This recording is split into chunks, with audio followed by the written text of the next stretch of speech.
യോഗം ചേർന്ന് പരിഹാരം കാണാൻ അഖിലേന്ത്യാ ഫുട്ബോൾ ഫെഡറേഷനും സംഘാടകർക്കും സുപ്രീം കോടതി നിർദ്ദേശം നൽകി.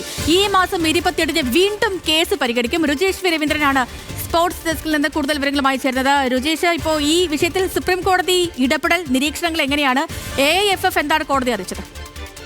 സേതുലക്ഷ്മി, AIFFന്റെ ഏറ്റവും വലിയ പ്രശ്നം നേരത്തെ അവരുടെ ഒരു ഭരണഘടന സംബന്ധിച്ച ഒരു കേസ് അത് സുപ്രീം കോടതിയുടെ പരിധിയിലാണ്. ആ കേസിന് വിധി വന്നാൽ മാത്രമേ പുതിയ കരാറിൽ ഏർപ്പെടൂ എന്നാണ് നേരത്തെ തന്നെ AIFF കോടതിയെ അറിയിച്ചിരുന്നത്. എന്തായാലും അത് പുതിയ സ്പോർട്സ് ഗവേണൻസ് ബില്ലൊക്കെ പാസ്സായ പശ്ചാത്തലത്തിൽ അതുകൂടി പരിഗണിച്ച ശേഷമായിരിക്കും അന്തിമ വിധി എന്നാണ് സുപ്രീം കോടതി വ്യക്തമാക്കിയത്. പക്ഷേ ISLന്റെ കാര്യത്തിൽ 11 ക്ലബ്ബുകൾ അവരുടെ പ്രവർത്തനങ്ങൾ, പ്രധാന ക്ലബ്ബുകളുടെ പ്രവർത്തനങ്ങൾ നിർത്തിവെച്ച ഒരു പശ്ചാത്തലത്തിൽ ആണ് ഇപ്പോൾ ഈ കേസ് പരിഗണനയിൽ വരുന്നത്.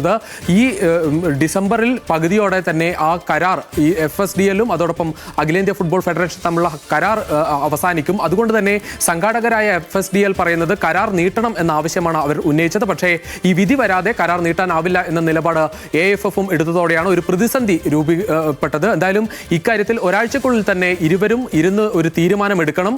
കരാർ നീട്ടുകയോ അല്ലെങ്കിൽ താൽക്കാലികമായെങ്കിലും ഈ സീസണിൽ മത്സരങ്ങൾ നടത്തുന്നത് സംബന്ധിച്ചുള്ള ഒരു കാര്യത്തിൽ ഒരു അന്തിമ തീരുമാനം ഒരാഴ്ചക്കുള്ളിൽ തീരുമാനിക്കണമെന്നാണ് ഇപ്പോൾ സുപ്രീം കോടതി അറിയിച്ചിരിക്കുന്നത്.